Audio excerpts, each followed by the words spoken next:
This is the Wet Fly Swing Fly Fishing Podcast, episode number 6. Welcome to the Wet Fly Swing Fly Fishing Show, where you discover tips, tricks, and tools from the leading names in fly fishing today. We'll help you on your fly fishing journey with classic stories covering steelhead fishing, fly tying, and much more. How's it going, everyone? Thanks for stopping by the Fly Fishing Show. In today's episode, I talked to Trey Combs, who is one of the most influential people in the history of steelhead fly fishing.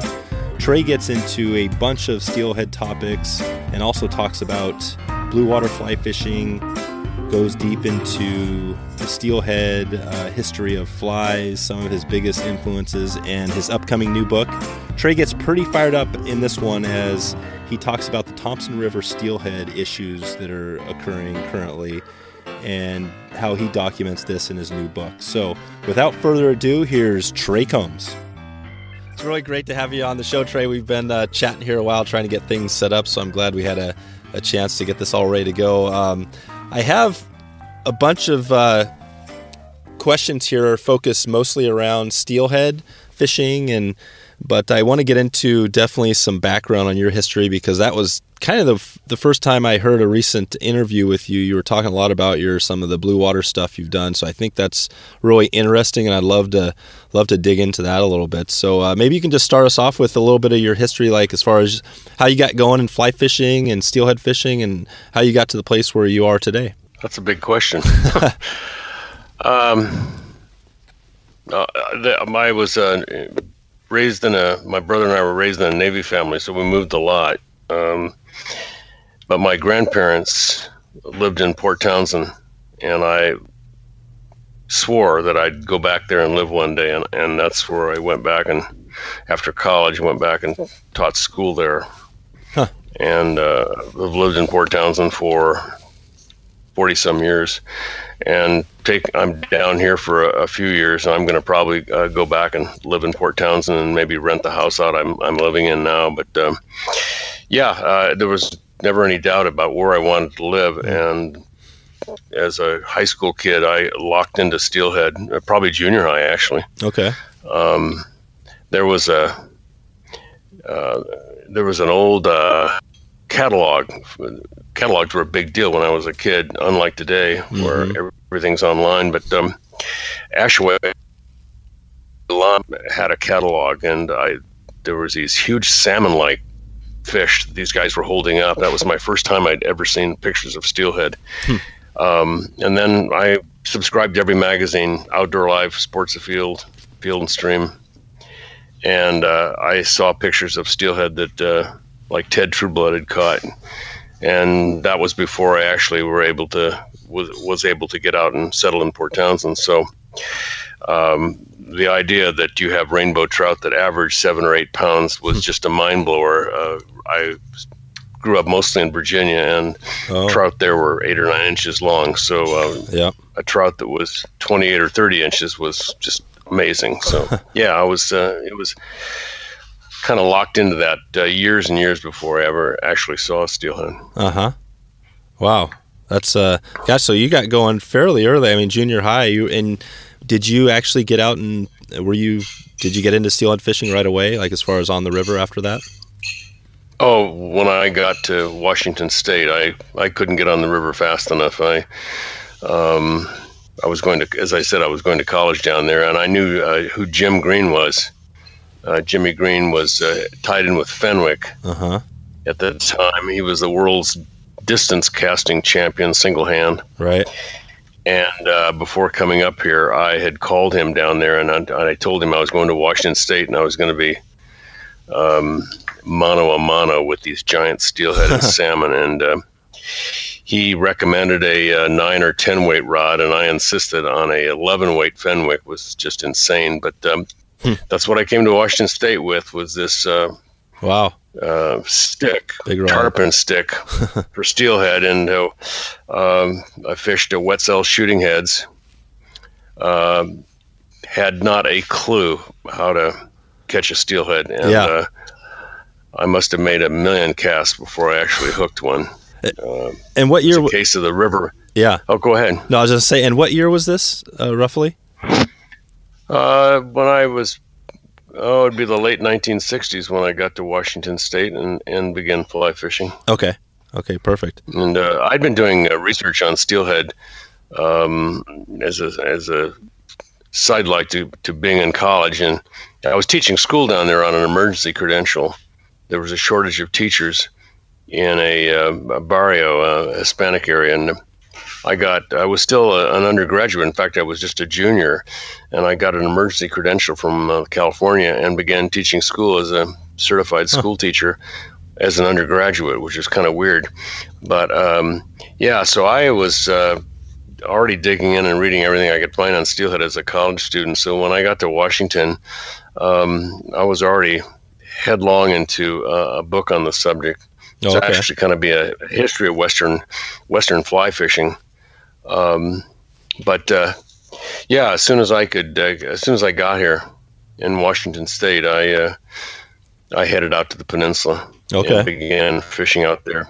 Gotcha. So those were the first rivers you really hit for steelhead, and probably the first place you got hooked your first steelhead? First winter steelhead I got on a fly was on the Hoe.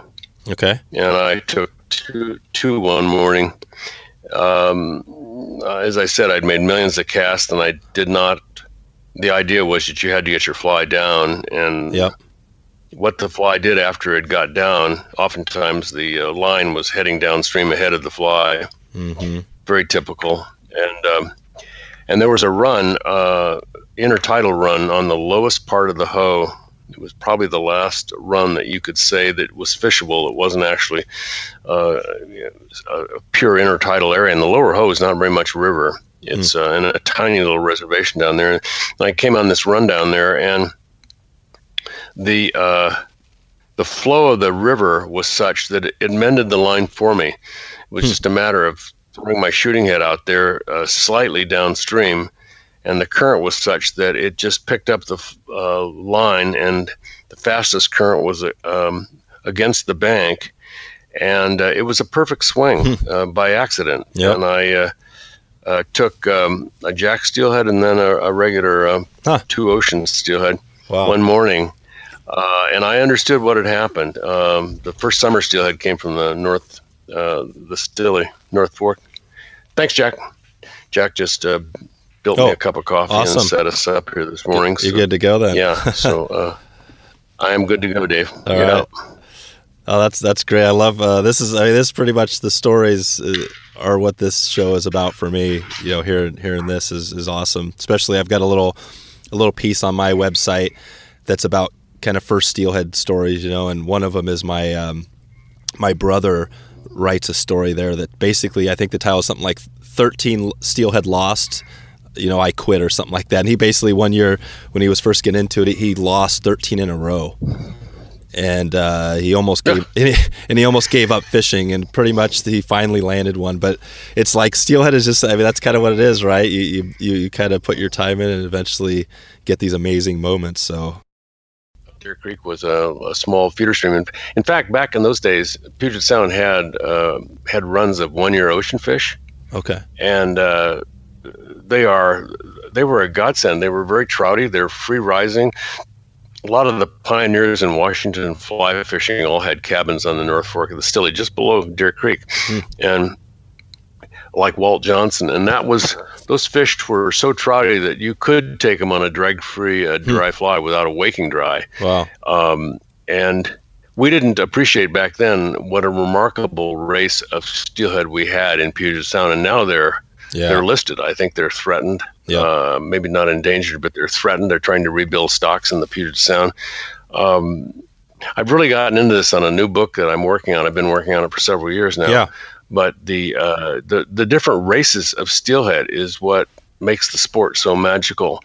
That Puget Sound had these 1 year ocean fish, which were 4 or 5. I think my first steelhead on a summer run on the North Fork of the Stille was, I don't think it was more than 5 pounds, 25-inch fish. Mm-hmm. And you've got half-pounder races down the Klamath and the Rogue and the Trinity and so forth. Yeah. You've got out on the west end on the OP, you've got winter runs with the occasional 4 year ocean fish. Mm-hmm. Nice. And in Canada, you've got discrete races. I'm kind of wandering here a bit, but I just finished a section of the book on kind of a historical part on the Sacramento and San Joaquin watersheds. And they've estimated that they have lost about 100, close to 100 discrete races of steelhead. There is no record of them. There's no life histories that are survived. The few fish that are left are all hatchery fish. Yep. And most of those fish, the DNA of those fish is mostly from the Eel River, because they use broodstock from the eel in their hatchery programs. So historically, there may have been 1 million fish, 1 million summer-run steelhead that came in the Sacramento and San Joaquin watersheds all the way up to the Feather and Yuba and American at the top. The Sacramento went all the way deep into Oregon. But all those races, I mean, they had to be as different as the other California races, where you have everything from half-pounder to a big eel steelhead that are probably 3-year ocean fish and weigh over 20 pounds. Nothing survives. There's not even a record of what was lost. Yeah. The gold mining and the hydraulics of hydraulic mining devastated those rivers. And before anybody could figure out what the hell was going on down there in terms of the steelhead population, they were gone. Yeah. They're just like, it's so sad. But anyway, go ahead with your questions. I'm sorry. Yeah. I was kind of wandering around there. Yeah. No, it's a great point, because it's, it's challenging. We're trying to recover these stocks, but we've lost a lot of the genetic history there. But so no, I appreciate that. I was kind of thinking, as you talked about your book coming up, is that going to be, do you have an idea, is that coming out this next year? Your recent book? The writing of it should have been completed this year, and I did a move, and then I had some really difficult issues with the back, with a broken down back. I've got a surgery coming up this winter that will kind of get me rolling again. I haven't been able to wade out into a river because I'm on a lot of painkillers, and my back is busted down in a couple places. So I'm going to do a fusion on my lower back this winter, and that will be really helpful. But anyway, it's kind of a history book in a way, and but it's current. It's I'm desperately trying to keep it to 1 volume as opposed to 2 volumes, but it could run into 2. And if that's the case, I'm going to need, I'll have to go to some investors to get this thing rolling with. I've talked to Tom Perrow a lot about it at Wild River Press.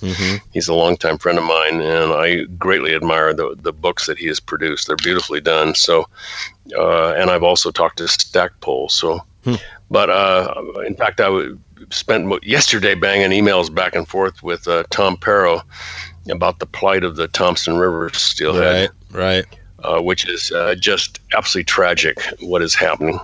And I think they're gone. I think they're going to go extinct. Wow. But sadly, Wow.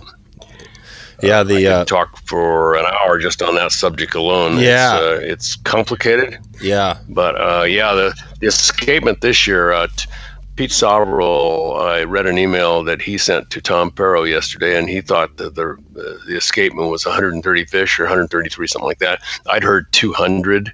Yeah. And during the Depression, the estimates of the run has been 30,000. Yep. And I know why the fish are gone, but what to do about it? It's too late to hold a bunch of meetings and give up your fishing and stuff. It's the horses out of the barn on that one. Sure. If the government will not step in and facilitate a Save the Thompson Steelhead program of some sort, then they're going to be lost. But anyway, Dave, I kind of spoke over the top of you. Go ahead with your questions. Oh yeah, no. So I was just kind of on this track of your books. Maybe you can, for those that don't know you, I mean, I know you've obviously been around the fly fishing for a long time, but maybe you can talk about your kind of the first books you wrote, or some of the stuff that you, Roy, kind of the popular books that you've done so far. I wrote a huge long book, which is kind of the history of Western fishing, going back to the 19th century and the beautiful cane rods that were being built which were just a perfect match for our drift fishing, but they were used in the saltwater.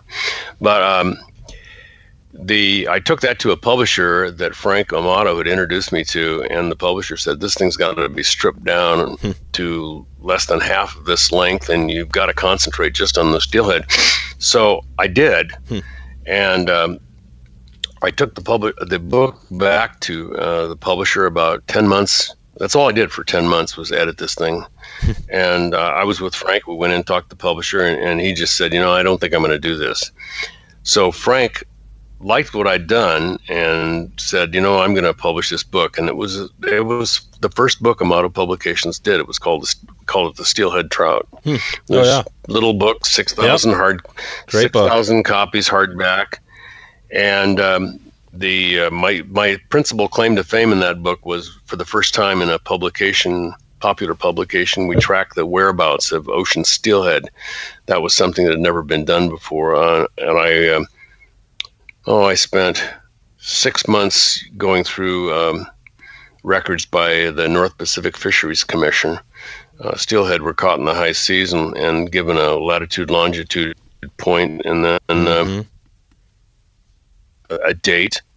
And those records, they were listed as an incident. I listed all those places where they'd found steelhead. And then I began working with the University of Washington with a fisheries biologist there. And anyway, out of that came the ocean migratory habits of steelhead, which really is not governed by current, but it's governed by temperature. Steelhead are incredibly sensitive to temperature, right? Much more than Chinook salmon. So anyway, that book came out, but I'd left a lot on the table, and I was doing a lot of research on the history of the early steelhead flies. I had so much of that, I came up with a second book, and I used a lot of the same information, but essentially the second book, Steelhead Fly Fishing and Flies, was the first book written about the pioneers in steelhead fly fishing going back to John Benn in the 1890s. Nice. The stagecoach routes that took people up on the eel and so forth. And Dave, I don't know how many printings that book went through. Yeah. I'm going to guess and say over 30. Wow. It was in print for 28 years, I think. And gosh, I'd go in the most remote places out here in the West, and I'd go into a gas station. There'd be a little pile of Amato publications, and there was that book. It just kept on going. Yeah. And, sometimes I don't give I give very few talks anymore, but when I do, guys will come up and want me to sign a book. And it's not blue water fly fishing or steelhead fly fishing. It's that old book, Steelhead Fly Fishing and Flies, and it kind of set this. It gave the sport some sort of tradition in terms of who the movers and shakers were and the guys who developed the flies, who Jim Prey was and the Eel River optics and that sort of stuff and old time stuff. But I was pleased in that it gave it set the traditions of steelhead fly fishing down in print and as a starting point for for future books and future writing and stuff. So that was very successful. I was pleased over that. Yeah.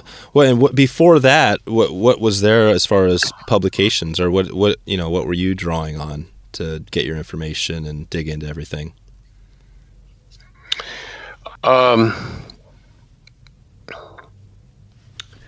I was going to Seattle Library.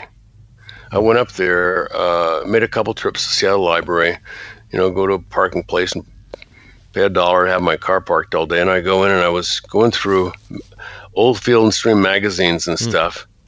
And then I discovered that there was a newspaper called Forest and Stream, which was, I think, the predecessor for Field and Stream. Oh, okay. But it was like a newspaper, and it came out on a weekly basis, or maybe once every 2 weeks. And so I had one of these copies out, and in those days, if you Xeroxed, it was like $0.10 a copy, and it was black with white lettering. Really weird. But so the librarian said, we've got a complete record of this Forest and Stream. Wow. And there's only one other place in the Western United States, or only one other place in the world that has such an inventory. And I couldn't believe it, because this was a gold mine. That's where I started coming up with the names of John Ben and 19th century fly fishermen and the flies they fished. Right. Ben's coachman, that sort of thing. So I spent the next year, every Saturday, I was teaching school. I just started teaching school, and every Saturday I'd drive up to Seattle from Port Townsend, take the ferry across, go to that library. Excuse me, I misspoke. I drove up from Tacoma. Oh yeah. And I would spend the day reading through these magazines, and then Xeroxing a few copies, and then go the following week. And after a year, I'd kind of tracked down the development of Western angling. Wow. From this magazine, because in those days there was a lot of fishing clubs. Big one was the Golden Gate Fishing Club, and there was a San Francisco one. Anyway, these were big time stuff, and these guys had a monthly newsletter that would be just like a Gillies report, at your meetings of your fly club. Right. And but they posted these every couple weeks in Forest and Stream, or every month in Forest and Stream, and it was kind of a gossipy thing. It was wonderful, and it laid the groundwork for. So that was really where we didn't have Google, didn't have the internet. No. I contacted people who were still living by phone calls. Mm-hmm.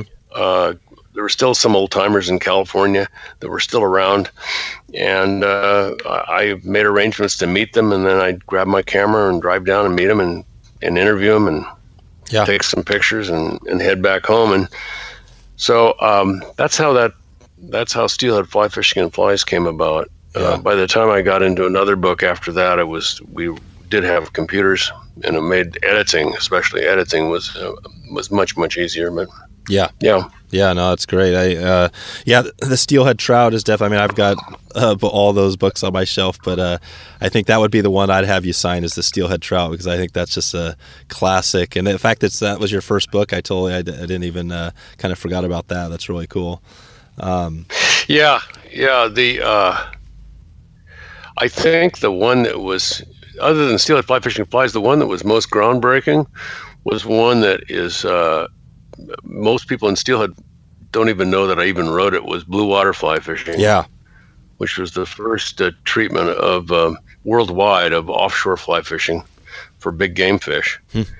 And that took me, I wasn't working on a book to do it, but it just the events as they unfolded, and the business I was in, which was I was charter master at for San Diego's Fisherman Landing for offshore fly fishing, and I chartered a Shogun and Royal Star, and but from there I went to Australia and New Guinea and South America.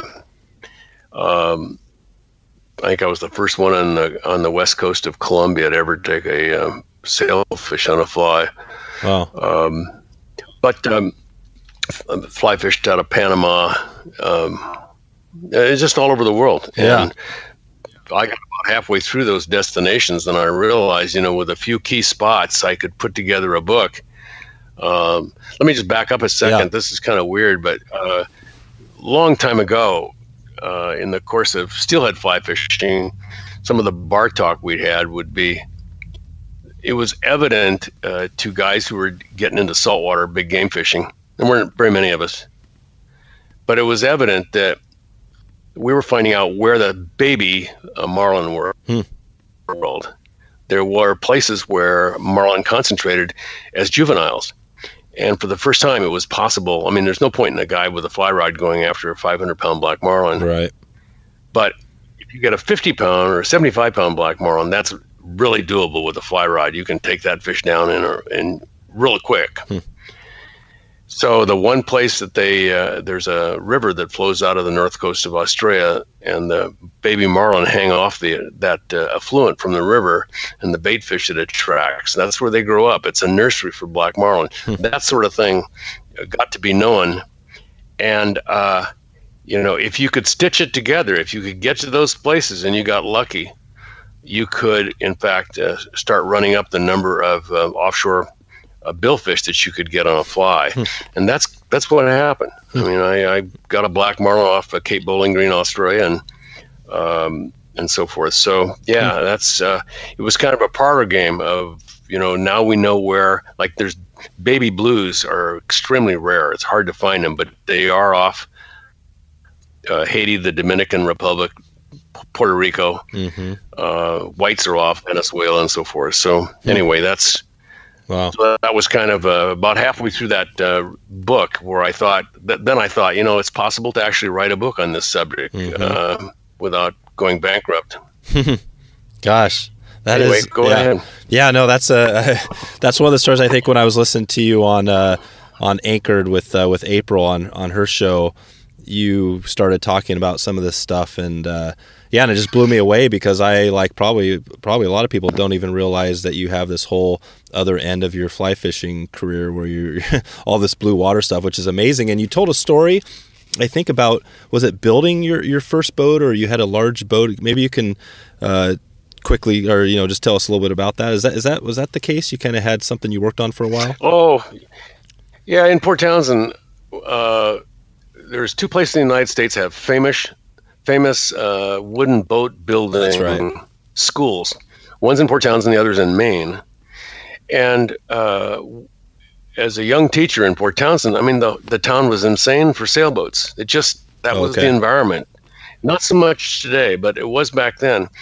And I was just obsessed with getting a sailboat. I had no plans of building one or getting one as large as I ended up with. But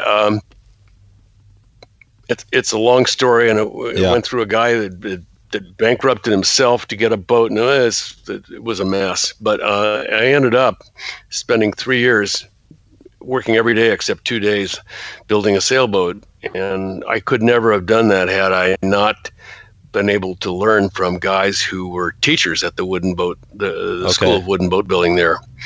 And they did some of the work for me, and then also taught me, how to build an inside of a sailboat. And it's slow.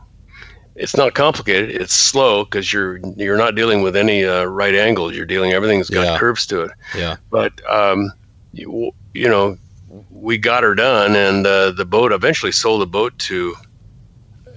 Sailed the daylights out of the boat, went to Alaska several times with the boat, but the son of one of the founders of Nike paid me cash for the boat when I put it up for sale. Oh, no kidding. It's still in Gig Harbor. Yeah, it's still in Gig Harbor, and still is in yacht shape. It's maintained as a nice yacht. What was her? Did she have a name?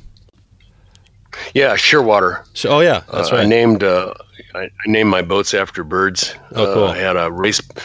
Shearwater was my cruising sailboat. I had a race boat that I raced in Transpac called Blue Jay. So yeah.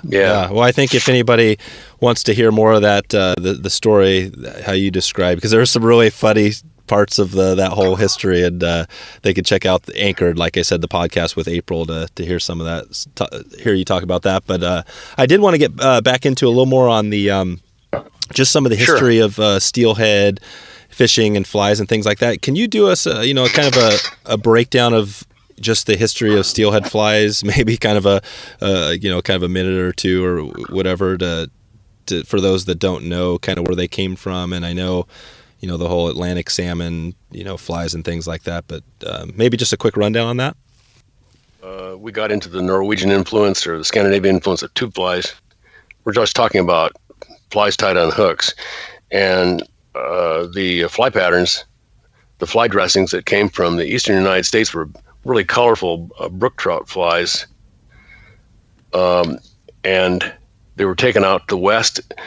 The locals made them a little larger. Most of the stores either had flies tied locally or they ordered them from United Kingdom outlets.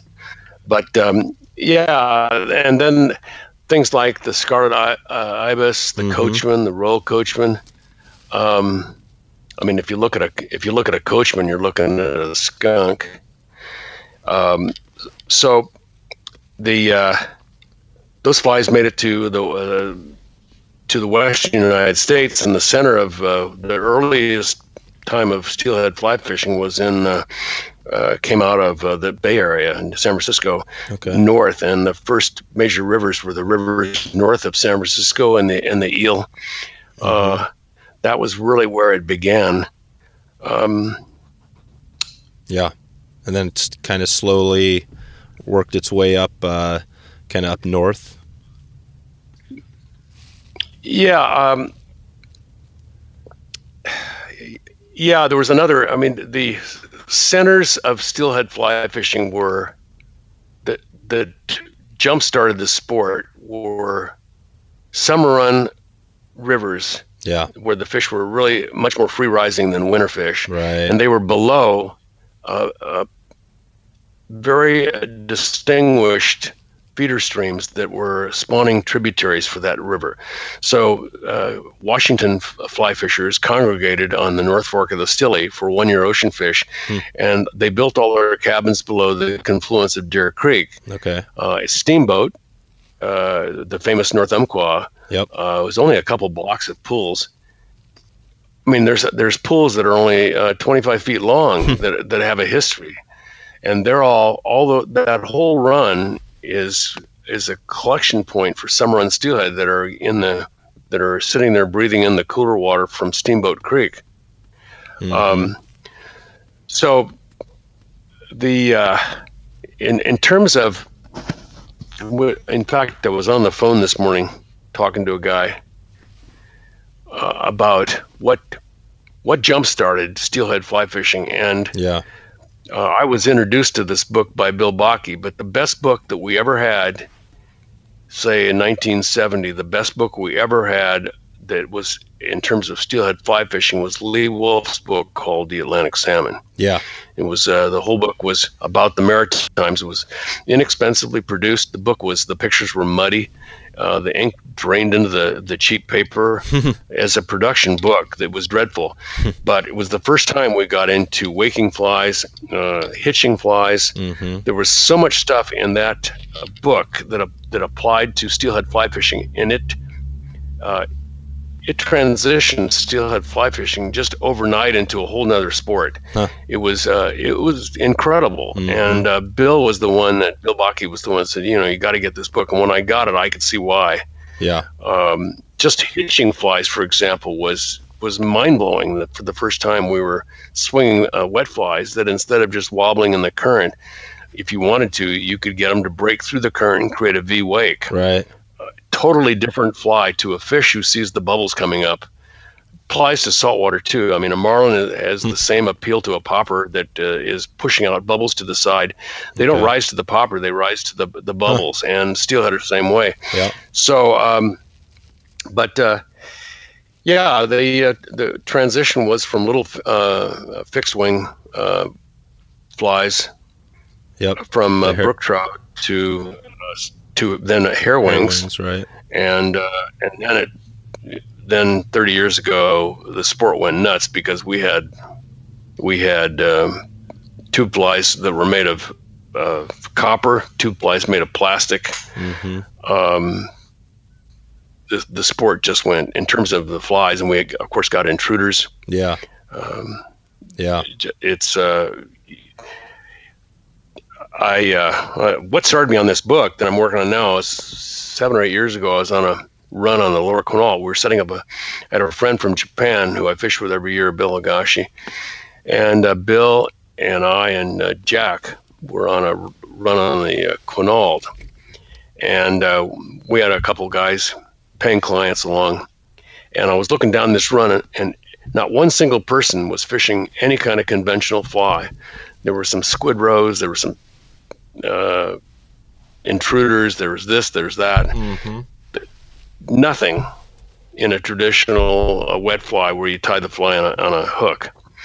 And it had changed really dramatically in just about 10 years. It had so changed. So I kind of wanted to get into that. And then, when you get this far along in your writing, there's an opportunity to do some reflecting too on where the sport has gone and the loss of so many runs of steelhead, just tragic. So on the one hand, it's a history I wanted to write about. On the other hand, it's kind of depressing to get write about lost runs of steelhead every day. It's not the happiest way to start your day, but yeah, exactly.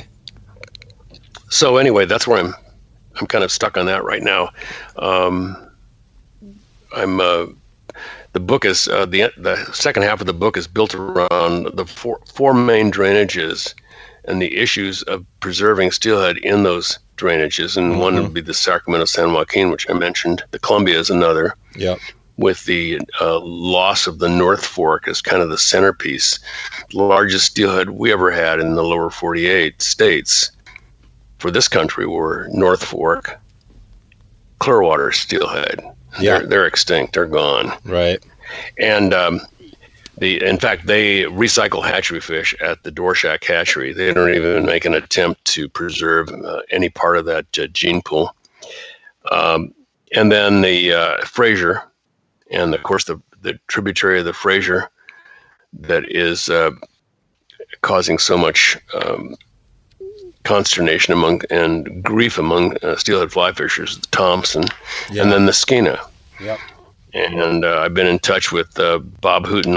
Bob Hooten and I go back at least 30 years. When I first met him, he was managing the hatchery on the Stamp River on Vancouver Island, and then he went up to the Skeena and turned that whole place upside down on behalf of steelhead, and kind of became a legend up there. But so I'm going to certainly I've used his fine book and emails from Bob and phone interviews that will put together the issues that are imperiling steelhead runs on the Skeena. Right. But the Skeena is a happy story compared to the Thompson and the Columbia and certainly the Sacramento San Joaquin, which is just catastrophic. Right. Yeah, so that's the second half of the. Yeah, go ahead, Dave. Oh no, I was just going to say the Skeena is a place I've spent a little time, and I know I've heard. Seems like runs have been kind of down throughout all of the Pacific Rim for steelhead, and you hear the stories about more pressure and things like that. So yeah, I think there's a lot of work for all of us to do to make sure, like that next generation. You've been, you've laid the groundwork, but there's a lot of people we need to get the word out to, that conservation message and stuff. So no, I appreciate you spending the time to do that. The Canadian government bought out all the boats and the nets and the fishermen and stuff on the maritime rivers like the Rishtagooch and the Miramichi. That's a no-brainer. That was so simple because the fish are worth so much more as a sports fish than as a food fish. Yeah. But we've got a mixed stock fishery, and the Thompson is a prime example of the first Thompson fish that start homing in to the Fraser to go up the Thompson. And I've told people, emotionally I consider the Thompson River and where it is and the way it looks and the size of its fish in keeping with the Norway's Alta, which is far and away the most expensive river in the world. I mean, you're talking $5,000 or $10,000 a day to fish the river. Jeez. But if you can get on, you might have to wait 2 lifetimes just to get on the, to get membership. And I think membership now is $700,000 to be a member. But anyway, the mixed stock fishery, you've got a few hundred Thompson steelhead that are heading for the Fraser and going down the inside passages and going down the outside of Vancouver Island and coming through the Strait of Juan de Fuca. But most of them today are coming down the inside, and they're coming down with potentially millions of sockeye that are heading for the Adams River to spawn. So we're talking a retail business in the hundreds of millions of dollars. Mm-hmm. And you're talking a handful of Thompson steelhead by a small number of fly fishers. And when you're weighing that, the hundreds of millions of dollars against the interest of a few fly fishermen, it's not going to happen. Yeah. The huge dollar value that is attached to commercial fishing just bulldozes special interest like steelhead fly fishing, it's going to get blown over. And sadly, that's what's happened. Yeah. I don't think that, your interest as a fly fisherman are going to be secondary to the interest of an entire industry. We're talking about boats and banks and schools. Yeah. And Native First Family Canadians and Native Americans, and it's embedded in the economy. Is the fishing dollars that they get, and it's so difficult to get the save the steelhead from special interest. And in the case of the Thompson, I think you're gonna lose. I think the Thompson steelhead, perhaps the largest steelhead in the history of this planet, are going to be lost. Yeah. Yeah. I mean, the rundown this year is what, 150, 200 fish. That's it. Yeah. Where the run was once, we talked about this earlier, the run was once 25, 30,000. 30,000. Yeah. Yeah. It's going to be back in the Depression. Right. It's going to be a struggle for sure. Yeah. Well, I guess there's, I think of it starts with a small group. I mean, obviously there's a lot of challenges, but I think, again, you getting the word out, and slowly, maybe you do lose that run or that, that whole system. But, I guess we just got to keep going forward and, getting the word out. But you've thrown out, Trey, a lot of, as we've been talking here, a lot of great big names and, people that have made fly fishing what it is. Who are a few of your mentors or, people that have helped you along the way that, really stick out in your life? Well, but back in the day when I was just getting started, Frank Amato gave me a huge break.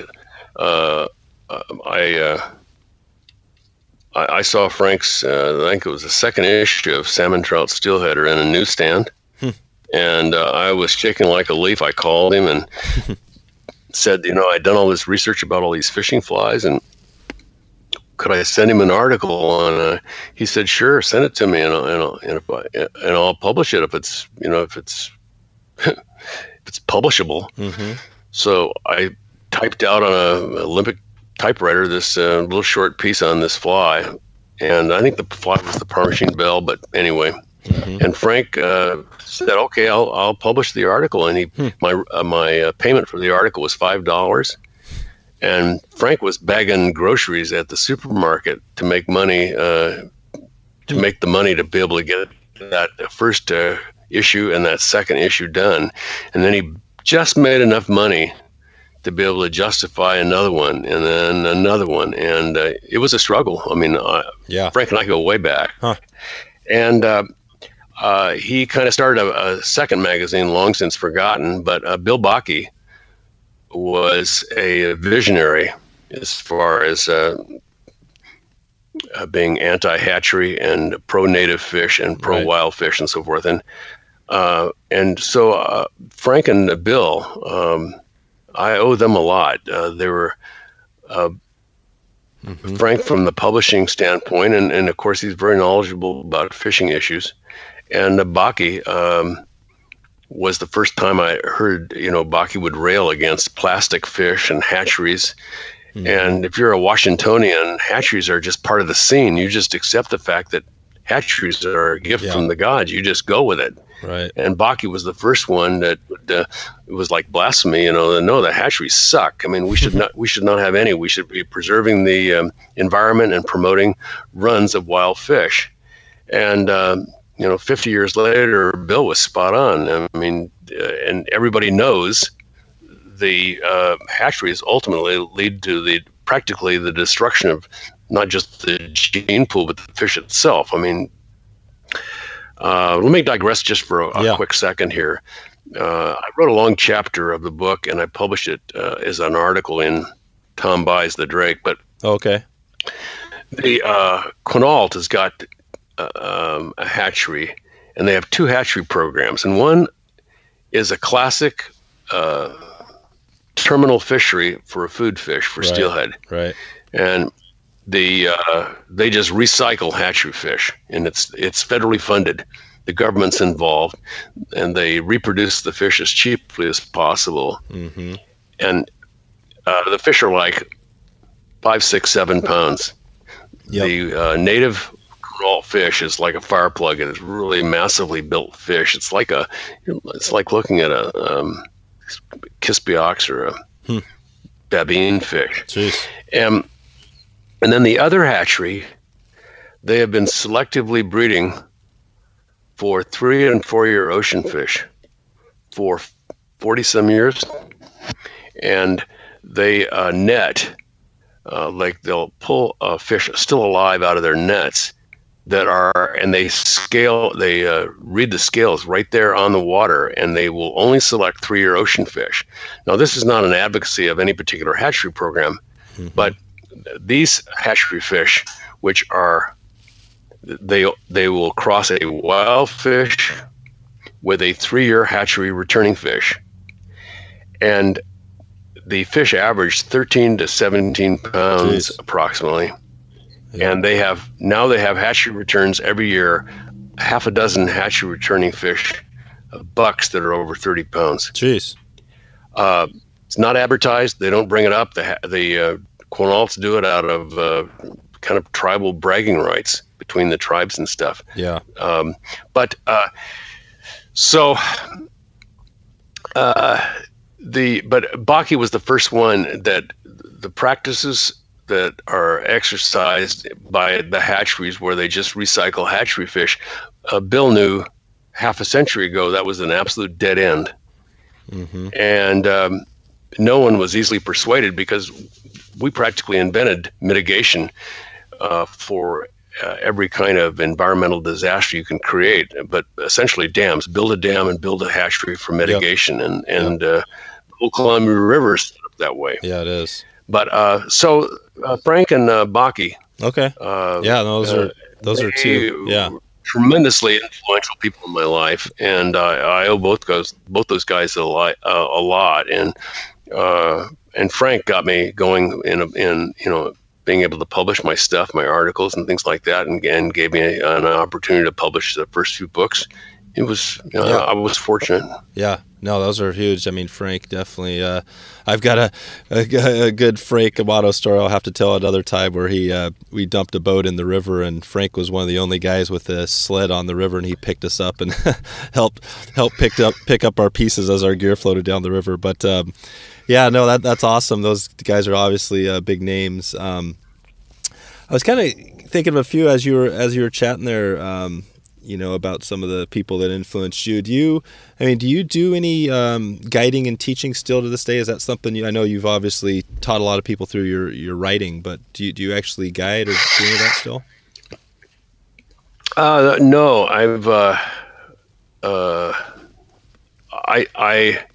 I'll host and work with some clients for Jack out on the West End in the boat on the river.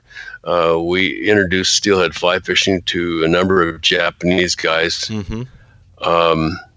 I've done that. Yeah. The long range fly fishing was a job. I mean, that was an occupation I had, and it made more money than I could have ever in a million years made guiding for steelhead. Yeah. Even if I had my own lodge. But it was intensely hands-on, and I instructed the crew so that everything was IGFA legal. I lost count out of how many world records we got on those trips, but it would be a couple hundred.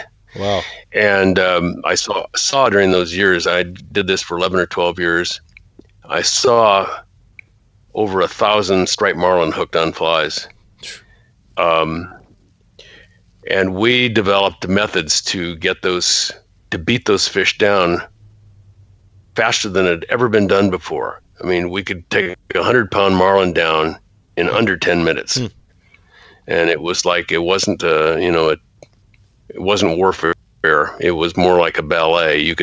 Where you put the screws to the fish. But But anyway, where was I? I was kind of wandering there. Oh, sorry, no, I've been wandering a little bit too. I've got like 50 questions. I could sit here and talk to you for another 3 hours probably. But no, this has been good. We've been. I love getting into the history and hearing your background. I think it makes a lot of sense. The question was, yeah. The question was, do I guide? And there's if you just take a guy out for a day on the river and he falls in the river and drowns, you'll be bankrupted for the rest of your life. Yeah. So I've always, when I did the long range fly fishing, I was protected under the insurance that Fisherman's Landing carried and the owner of the boat carried on the boat. Okay. When I'm with Jack, the liability is with Jack. So I worked under, Jack's independent guides, they're independent business people, but there's some sort of protection that they have also in that regard. But just grabbing somebody and taking them to the river, I just have not done that. Yeah. And there's at this point I'm too old to do it, and I haven't been able to fish myself until I get my back fixed. That's right. But anyway, so I'm working with Jack. We set up this Indian program on the Quinault Indian Nation waters, first of its kind, swing only, very successful for a few years, and combination of a pretty aggressive netting and just a downturn in the runs. When we had the last year I was out there, the fishing was very, very poor on the Quinault. Yeah. The Queets was pretty good. Okay. Most people are not aware that the Queets Indians pull their nets. They pull their nets on Thursday about noon. Mm-hmm.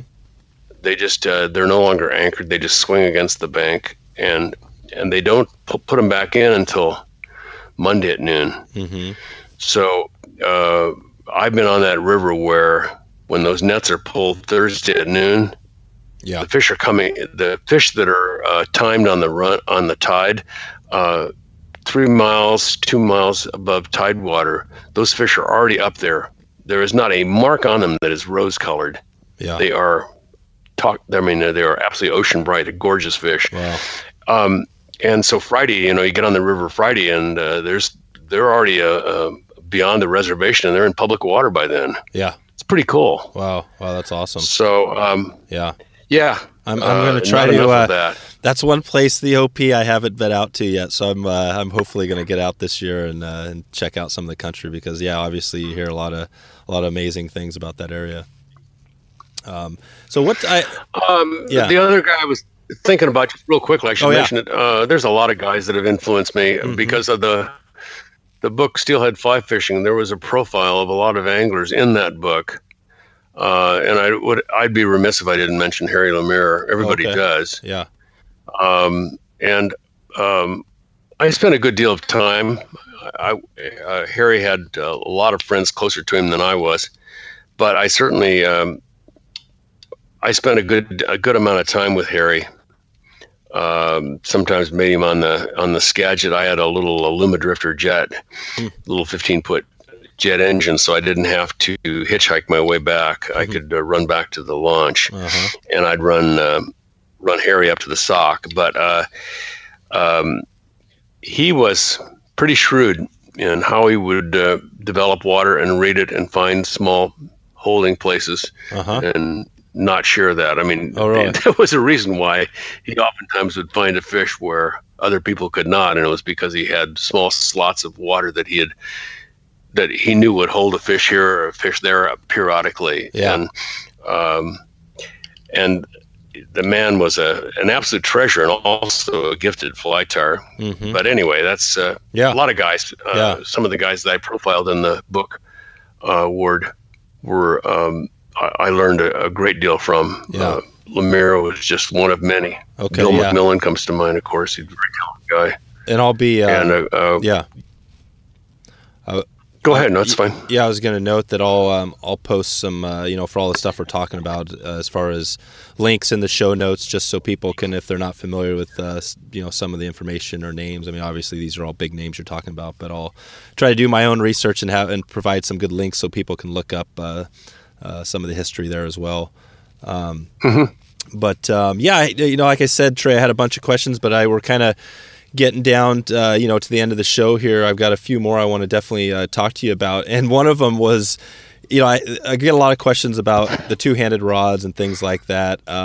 When did you make that what was that transition like for you? Because you kind of steelhead fishing at one point was kind of, it was a single-handed thing.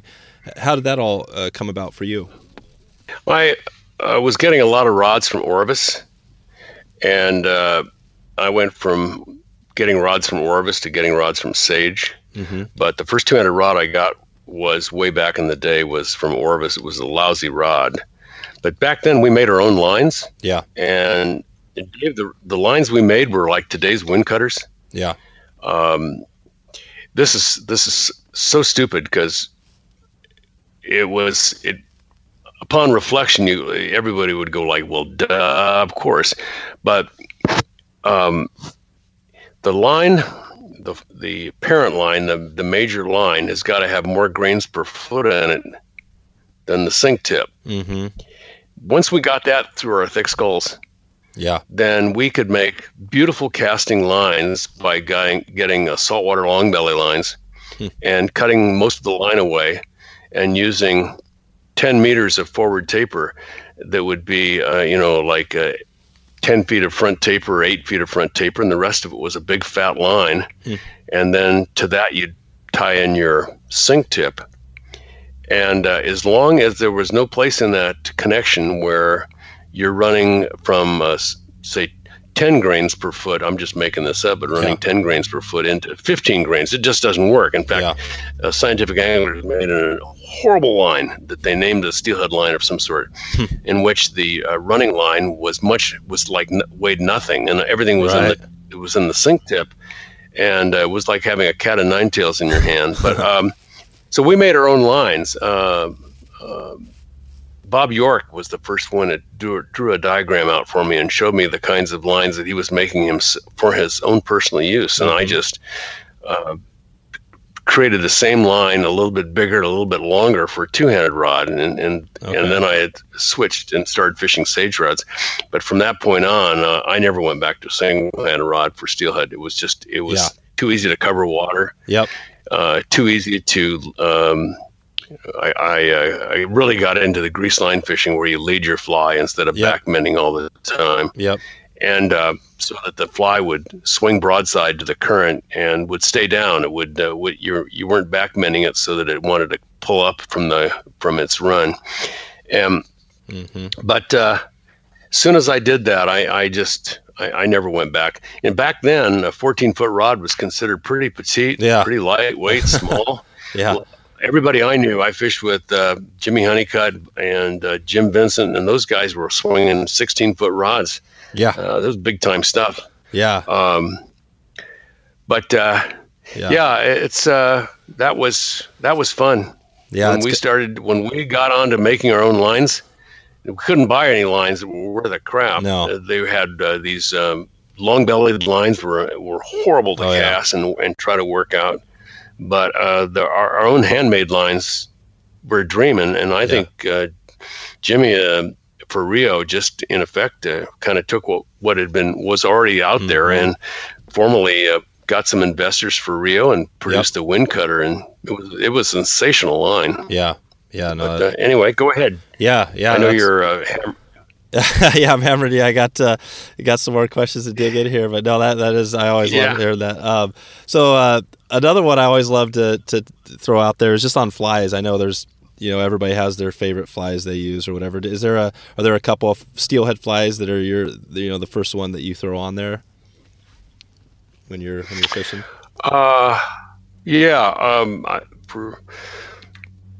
For summer run, I've always liked the Night Dancer. The combination of black, purple, and red.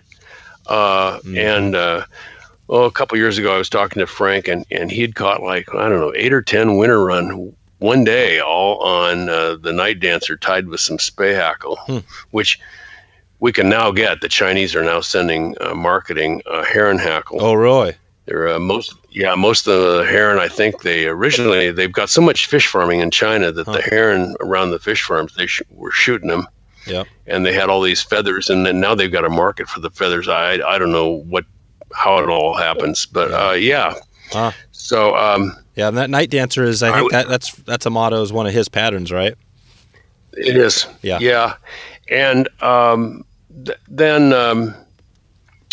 my favorite really super dirty water fly was a version of Bill McMillan's Winter Hope. Mm-hmm. All right. But it was tied in marabou, in which the yellow is down the center and then is flanked with orange.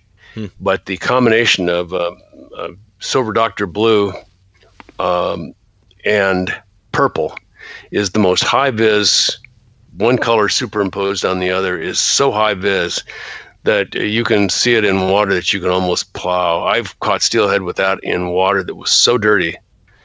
But and I've got some of my own orange patterns that I use, usually with marabou. But most of my stuff today, I have my own tube flies. Yeah. That there's a series of flies that I've been using called Steel Flash, and especially for summer run with a size 4 or a 6 hook on there. I watch steelhead come 25 feet away and hammer those flies. So they're starting just now getting out on the market in a commercial. And what was the name? What was the name again of that pattern? Steel Flash. Steel Flash. All one word. Yeah. Okay. Perfect. Yeah, I'll try to find. And I've got the one I use most often is a black and purple Steel Flash fly. Okay. And it's weighted up front with small chrome barbell eyes that I paint with red glitter paint. Oh yeah. And I know that sounds crazy, but I can see the red head. I can see it out in the river on the swing. Yep. It's makes sense. Red glitter shows up like a lantern. Yeah. Yeah. So not very traditional. Yeah. It sure works. Cool. Yeah, I'll try to find some photos of those and provide links so people can take a look. As far as somebody getting into it, I'm always trying to find a tip or two for people new to steelhead fly fishing. Do you have something you'd tell somebody who is just getting into steelhead fishing? Find a run or 2 runs or 3 runs, walk in that you can get into, walk and wade, and know that run at all water levels, and know that run intimately and how the fish move through the run. And I think it's more profitable, more successful to know a couple runs extremely well than it is to get into a boat and float 5 or 6 or 7 or 8 or 9 miles for the day. Yep. And try to make a cast here and make a cast there. And most of your day is spent traveling. That's right. And you're on water that you do not know that well. Yep. When we fished the Quinault Indian Nation water, there was a couple runs that I knew so well. I mean, I knew every pebble in the run, and I was guiding the Japanese, and I could move a guy in that run to a spot and I would tell him exactly where to cast, and it would swing through there. And if there was a steelhead in that run, that guy would hook it. Yeah. And I think Lemir's approach was the same. The runs he knew, and he knew, God knows how many more runs than he knew than I would ever know. But his approach was the same. Yeah. He did not head on down the river, bang a cast here, bang a cast there, this run, that run. The runs he was on, he knew really, really well. And I think that's also in a European approach where they're using a beat system where you've got maybe a 1 mile, maybe got 3 or 4 kilometers of river you're fishing, and you know that extremely well, as opposed to the American would feel like that he's at a disadvantage being confined to that short length of river. Yep. But really not so. If the fish are moving through, he may come upon the runs that he's going to be fishing, and they're going to be empty of fish on that particular day. But generally, year in and year out, that would be that would be the way I'd go. I'd know I'd have a few runs, and there's a few runs on the Klickitat here that are really good. And knowing a couple of those runs super well is you're going to have more success than trying to cover a whole lot of water. It is. It's a great point, and something I definitely struggle at too sometimes, because I love getting the drift boat out there and floating the rivers. But yeah, that is a great point to really just focus and learn the run. Yeah, I've got a couple more here, quick ones, Trey. This is kind of one I have been thinking about for you, because I think you've done a lot in your career.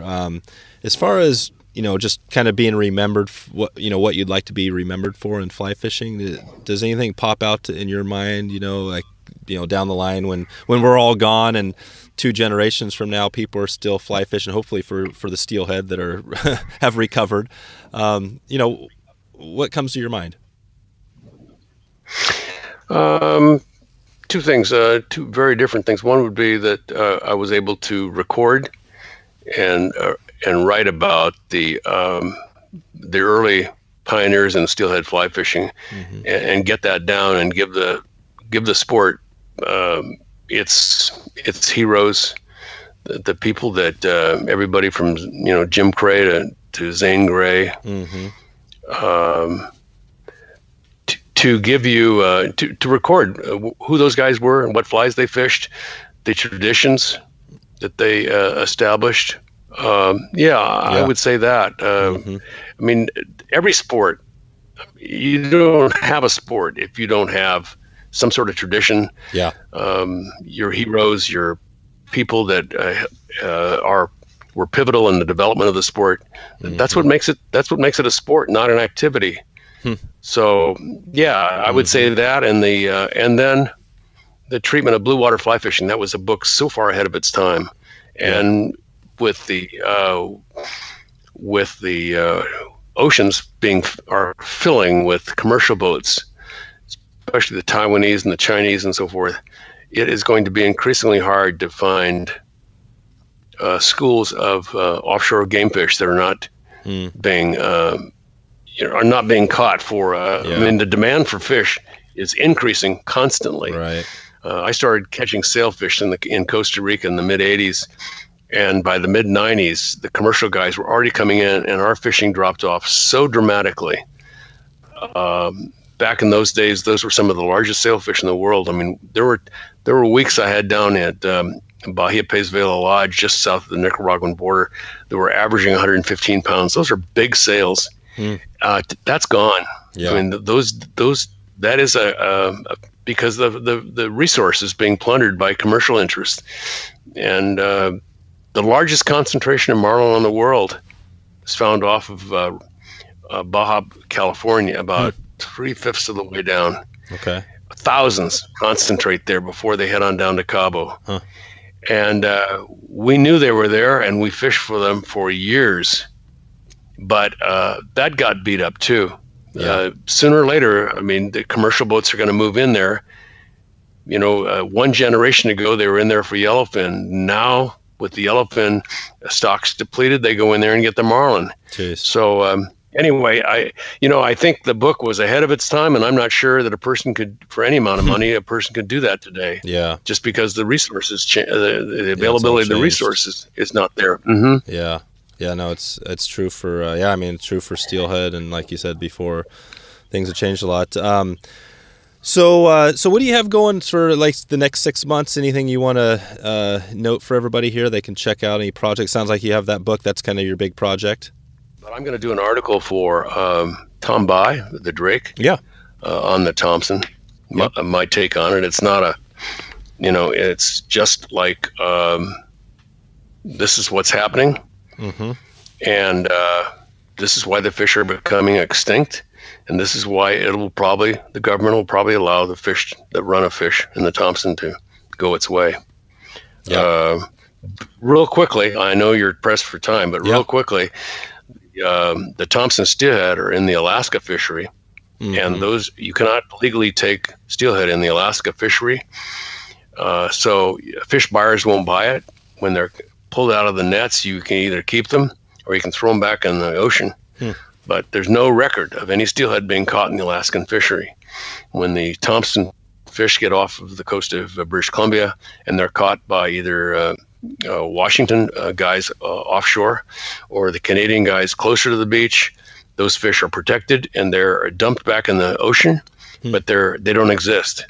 They're a total pain in the ass for the commercial fishing industry to have to deal with, and they will not deal with them. Yep. So there's no record of those fish being caught. And when they enter the Fraser, they're in the company of millions of sockeye, and Washington State and British Columbia commercial guys at the entrance to the Fraser nets those sockeye stocks. And when they take Thompson fish, they can't sell them. So the fish go unrecorded. Wow. And you don't know how many have been caught.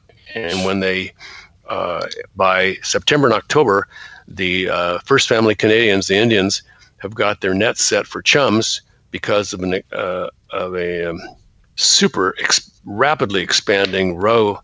They call it Keta caviar, that's right, the species name for Oncorhynchus. And so the Keta caviar is shipped to Eastern Europe, Western Europe, Australia, to sushi bars all over the world. Yep.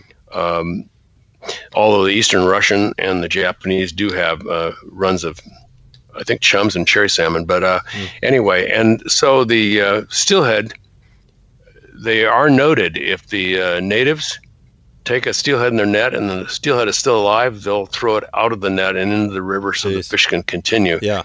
The mortality of the fish is unknown, and there's no required record that they note the steelhead. So you go right on from the beginning to the end. There's no record of what's happening to the Thompson steelhead, except at the end there are no steelhead. Right. So that is what is frustrating and depressing. Yeah. So yeah, that is a challenge. So I'll write about that for the Drake, I hope. Okay. That would be my next project, and I'm going to go out the West End. This surgery I've got is a quick turnaround. Okay. It's not like a full on back. It's just two vertebrae that are totally degenerated. Yep. So I'll go out there with Jack, and I'll host some friends. I think I've got some guys coming from Japan again. Yep. And we'll give it a whirl in March. Okay. Out on the Quinault. I'd love to get on the Queets again. I love that river. So if the river's not running too dirty. So, yeah. Good stuff. All right. Well, good luck with the surgery. And before I let you go, is there a place I can that people that are listening to this can find you if they want to ask you questions or just kind of pick your brain?